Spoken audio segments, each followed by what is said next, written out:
Hey guys, welcome back to the channel. আজকে আমরা এনেছি প্লাস্টিক মেমোরিজের দ্বিতীয় এপিসোডের ফুল স্টোরি। আগের এপিসোডে আমরা দেখেছিলাম কিভাবে সুকাসা টার্মিনাল সার্ভিসে জয়েন করলো আর আইলার সাথে তার পার্টনারশিপ শুরু হলো। আর আজকের এপিসোডে আমরা দেখবো এরপর কি হয়। তো চলো আর দেরি না করে শুরু করা যাক। এপিসোডের শুরুতে সুকাসা তার কাজে এসেছে এবং তখন এমানুমে একটি মিটিং এর জন্য প্রস্তুত হচ্ছিল। সে আইলাকে চা বানাতে বলে। তখন রেনা বলে যে বস, তোমার আইলাকে এসব কাজ দেওয়া উচিত না। এখন সে সুকাসার মার্কসম্যান আর দয়া করে এখানে সাইন করে দিন। তারপর একজন লোক সেখানে আসে, তাকে দেখে মিচুরু মাথা নিচু করে ফেলে। তারপর সুকাসা বলে এটা কে? মিচুরু বলে এটা ইয়াসুতাকা, একজন স্পটার। সে এখানে 10 বছর ধরে কাজ করছে। তখন কাজুকে এসে বলে হেই, তুমি কোথায় ছিলে? ইয়াসুতাকা বলে অনেক জায়গায়, পেইড লিভ আর বিজনেস ট্রিপে। কাজুকি বলে তাহলে মেয়েদের সাথে দেখা করাকেই তুমি বিজনেস ট্রিপস বলো? তারপর সে বলে আমি তো এটা জানতামই না। তখন আইলা ইয়ামানুমের জন্য চা নিয়ে আসে, কিন্তু ইয়াসুতাকা সেটা নিয়ে নেয় আর বলে এটা আমার জন্য। তারপর চায়ে এক চুমুক দিয়ে বলে আইলা, তোমার চা সবসময়ের মতোই অসাধারণ। তখন আইলা বলে ধন্যবাদ। ইয়াসুতাকা সুকাসাকে দেখে এবং বলে তাহলে এই সেই নতুন ছেলে যাকে আইলার সাথে টিমে রাখা হয়েছে। তারপর সুকাসা নিজের পরিচয় দেয়। ইয়াসুতাকা বলে তাহলে তোমার কানেকশন মিস্টার গরুর সাথে, যিনি তোমাকে এখানে কাজ পাইয়ে দিয়েছেন। আর জিজ্ঞাসা করে তোমার বিগ বসের সাথে কি সম্পর্ক। এখন ফার্স্টের একটা দৃশ্য দেখানো হয় যেখানে সুকাসা এসএআই কর্পোরেশনের জেনারেল ম্যানেজারের সামনে দাঁড়িয়ে থাকে। জেনারেল ম্যানেজার বলে তুমি এক্সামে ফেল করেছো। সুকাসা তাকে সরি বলে। তখন জেনারেল ম্যানেজার বলে ক্ষমা চাওয়ার দরকার নেই, তোমার বাবাকে ধন্যবাদ দেওয়া উচিত, কারণ তোমার বাবার জন্যই তুমি এই চাকরিটা পাচ্ছ। আর যদি তুমি আমাদের কোম্পানির জন্য কোনো কাজে না আসো তাহলে তোমাকে চাকরি থেকে বের করে দেওয়া হবে। এখন প্রেজেন্টে সুকাসা বলে বস আমার বাবার বন্ধু। তখন ইয়াসুতাকার পার্টনার শেরি আসে। অনেকদিন ধরে সে অনুপস্থিত থাকার কারণে তাদের অনেকগুলো অ্যাসাইনমেন্ট জমে গিয়েছিল। এই জন্য শেরি রেগে গিয়েছিল এবং ইয়াসুতাকাকে টেনে নিয়ে যায়। এর পরের দৃশ্যে আইলা আর সুকাসা একটা গিফট একে নিতে যায়। ওনারকে আইলা বলে মাছকে আমাদের হাতে দিয়ে দাও এবং রেজিস্ট করার চেষ্টা করো না, আমরা টার্মিনাল সার্ভিস থেকে এসেছি। কিন্তু তার এই আচরণ দেখে তারা ভয় পেয়ে যায় এবং পালিয়ে যায়। সুকাসা তাদের পেছনে দৌড়ায়, আইলাও দৌড়ায়, কিন্তু সে হুচট খেয়ে নিচে পড়ে যায় আর তার নাক থেকে রক্ত বেরোতে শুরু করে।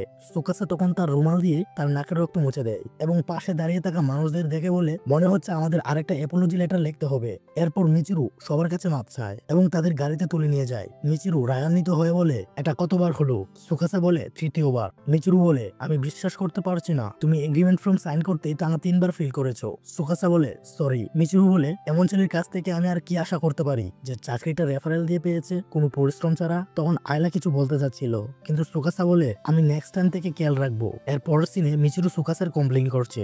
জ্যাক আর ইয়াসুতাকা তাকে উত্ত্যক্ত করতে থাকে, বলে যে সে সুকাসার জন্য ফ্রাস্ট্রেটেড কারণ সে তাকে পছন্দ করে। কিন্তু মিচিরু রেগে গিয়ে বলে আমাদের মধ্যে এমন কিছুই নেই। তখন ইয়াসুতাকা বলে আহা, লজ্জা পেও না। তখন মিচিরু রাগান্বিত হয়ে যায় আর বলে আমি বলেছি না আমাদের মধ্যে কিছুই নেই। তখন তারা চুপ হয়ে যায়। তারপর কাজুকি আইলার ব্যাপারে জিজ্ঞাসা করে। মিচিরু বলে সব ঠিক আছে। এর পরের দৃশ্যে কাজুকি সুকাসার কাছে এসে বলে সুকাসা তুমি কাজের পর ফ্রি তো? আর সুকাসা তাকে রাগি চোখে দেখে ভয় পেয়ে যায় আর বলে হ্যাঁ। এর পরের দৃশ্যে তারা দুজন বারে থাকে এবং কাজুকি বিয়ার খাচ্ছে। কাজুকি সুকাসাকে বলে তুমি কি আইলার সাথে কাজগুলো ভালোভাবে করতে পারছো? এরপর সে আরো বলে তুমি বুঝতে পারো না সে কি চিন্তা করে, রাইট? তখন সুকাসা বলে তুমি কি আমাকে আইলার সম্পর্কে আরো বলবে?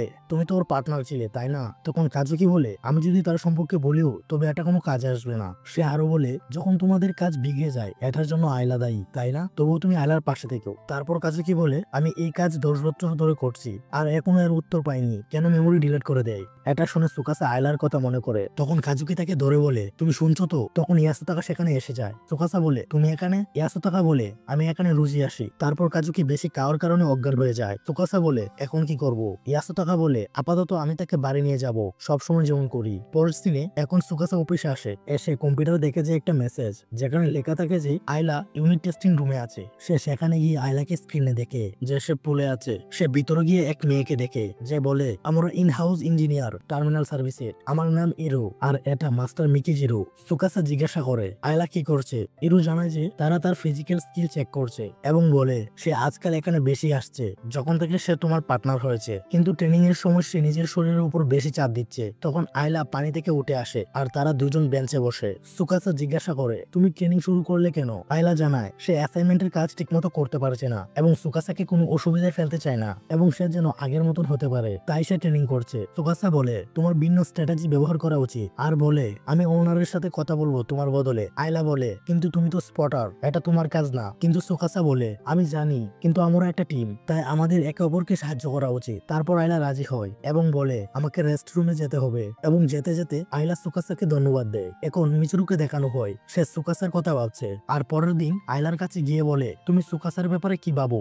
এটা শুনে আইলা তার দিকে তাকায়, তখন মিচিরু বলে আমি এটা ওইভাবে বলি নাই, তার সাথে কাজ করা কঠিন হয় না তোমার, সে নতুন এসেছে, তাই তুমি চাইলে তার ব্যাপারে কমপ্লেন করতে পারো। আইলা বলে আসল কথা হলো আমি এই কাজ বিগড়াই, তার কোনো দোষ নেই। এটা শুনে মিচুরু রেগে আগুন হয়ে যায় এবং বলে আমি জানতাম সে আমাকে ভুল রিপোর্ট দিচ্ছে। আইলা মিচুরুকে বলে সুকাসার উপর বেশি কঠোর হইও না। তারপর মিচুরু সুকাসার কাছে আসে এবং দেখে যে সে কনস্ট্যান্সের সাথে কথা বলছে। মিচুরু এসে জিজ্ঞাসা করে তোমরা কি করছো। কনস্ট্যান্স বলে সুকাসা জানতে চাচ্ছিল যে ওনারের সাথে কথা বলার সময় কি খেয়াল রাখতে হবে। এটা শুনে মিচুরু তার দিকে তাকায়। এর পরের সিনে মিচিরু জ্যাক আর সুকাসার সাথে বাইরে কথা বলে। মিচুরু বলে গিফটিয়া আর তাদের ওনারদের দুজনেরই সোল থাকে, তাই ওনার আর গিফটিয়ার ফিলিংস বোঝা গুরুত্বপূর্ণ। এতে হেড অফিসের সমস্যা হয়, কিন্তু কাজুকে আমাকে এটাই শিখিয়েছে, তাই তুমিও এটাই করবে। সুকাসা বলে বুঝেছি, ধন্যবাদ আমাকে জানানোর জন্য। মিচুরু বলে জ্যাক চলো, আর যেতে যেতে বলে সুকাসা আমি তোমাকে অনেক বাজে কথা বলেছি আগে, তার জন্য সরি। এখন রাতে সুকাসা বসে তার ম্যানুয়াল লিখছে, তখন ইয়াসুতাকা সেখানে এসে যায়। সুকাসা তাকে বলে কিভাবে আইলা হার্ড ওয়ার্ক করেছে তার পারফরমেন্স ঠিক করার জন্য,